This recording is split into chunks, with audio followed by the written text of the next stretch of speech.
Hello everyone, today I will talk about a film named Spiderhead. Watch out for spoilers ahead if you don't them.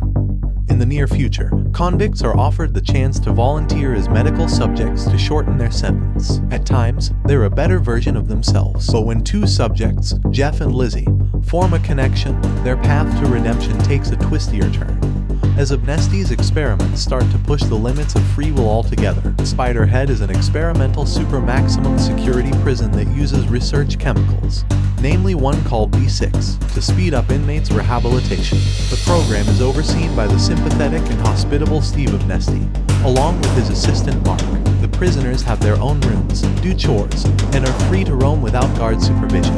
Inmate Jeff, played by Miles Teller, is still reeling from having killed his friend whilst drunk driving. He is then given M40, a love drug, which distorts his senses and drives him to have sex with two of his fellow inmates. The subjects go through daily test runs of various drugs, all of which alter their emotions and their perceptions of their surroundings. Even though B6 serves its purpose by controlling the primary actions of the inmates, Steve aims for more. He introduces several other drugs, notably Darkenflox, to the inmates to enhance the efficiency of the trial. Steve asks Jeff to administer Darkenflox to Lizzie to see whether B6 is enabling him to hurt someone he is holding dear. The scientist wants people to hurt even their loved ones, irrespective of their deepest affections and emotions, under the influence of B6 for him to affirm its efficiency. However, Jeff finds out about the drug and disrupts Steve's trial before it could harm him or Lizzie. Steve asks him to choose which one of them to give Darkenflox, a drug that induces intense physical and psychological pain. He declines to choose, claiming he feels nothing in particular for either one of them after the effects of the love drug had worn off.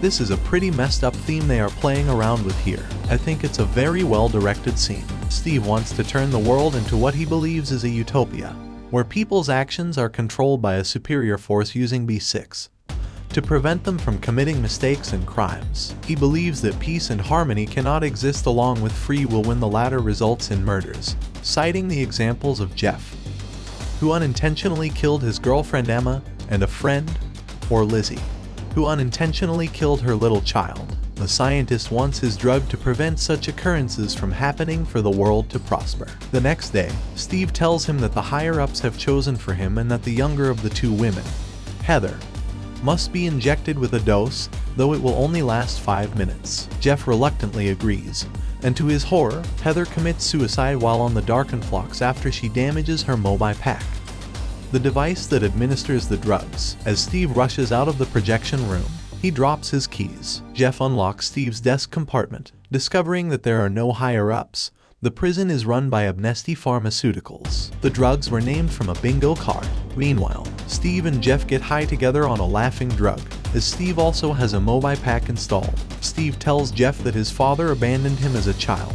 Jeff confesses to Lizzie, an inmate he is close with, that he not only killed his friend in the car accident but his girlfriend as well. Lizzie hugs him and they kiss. Steve notices Jeff's feelings for Lizzie. Mark becomes doubtful of Steve's motives, and he breaks down when Jeff confronts him.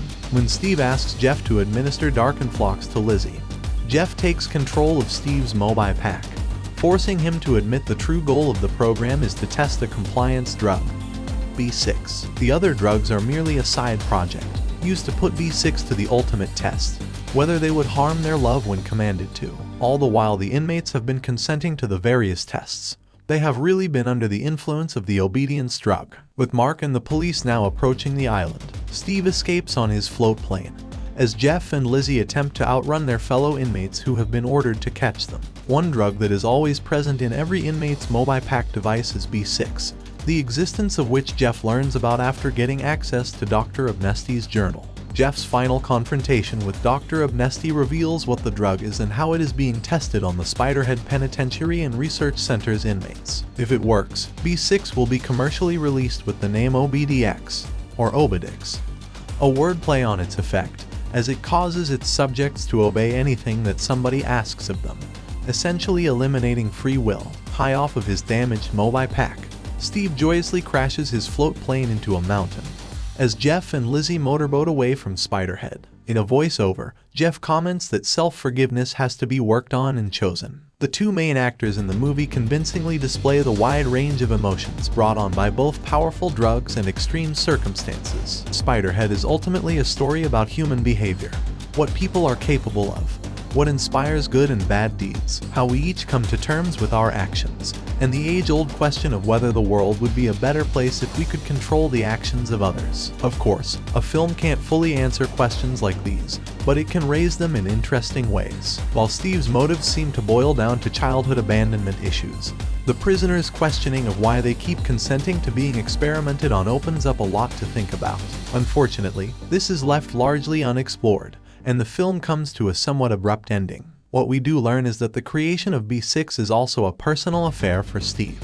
His father left him to foster care instead of being there for him as a father. The incident inflicted a deep scar on Steve's mind, and he started to blame his father's free will as the source of his unfortunate life under foster care. He started to believe that his father should have been there for him instead of acting of his free will. B6 is the result of his aspiration to implement an order of obligations rather than free will. The goal of OBDX is actually even more sinister than what it initially seems to attain. As B6 is being tested on all the inmates, it does succeed a bit in making them obey what Dr. Amnesty proposes. Still, its goal isn't just obedience, as Dr. Amnesty reveals when Jeff administers various drugs, including B6, to him. The goal is absolute obedience without exceptions. If OBDX works, it will make it impossible for anyone under its influence to disobey someone's order, even if antithetical to someone's deepest values and emotions. The objective could be theoretically viewed as worthy. According to Chris Hemsworth's Amnesty, it would eliminate all terrible choices that lead to violent crimes, so there would be less suffering in the world. But the opportunity to make a choice would also be eliminated. Anybody could control someone who takes OBDX, eliminating free will altogether. In praise of the movie, the laboratory setting in a vast concrete building contrasts with the warm, feel-good 70 seconds and 80 seconds tunes and the occasional views of a gorgeous surrounding landscape. That tonal confusion, paralleled in Hemsworth's smarmy salesman/evil mastermind performance, could unsettle viewers, or it could leave them indifferent, somewhere right in the middle of the story's swinging moods.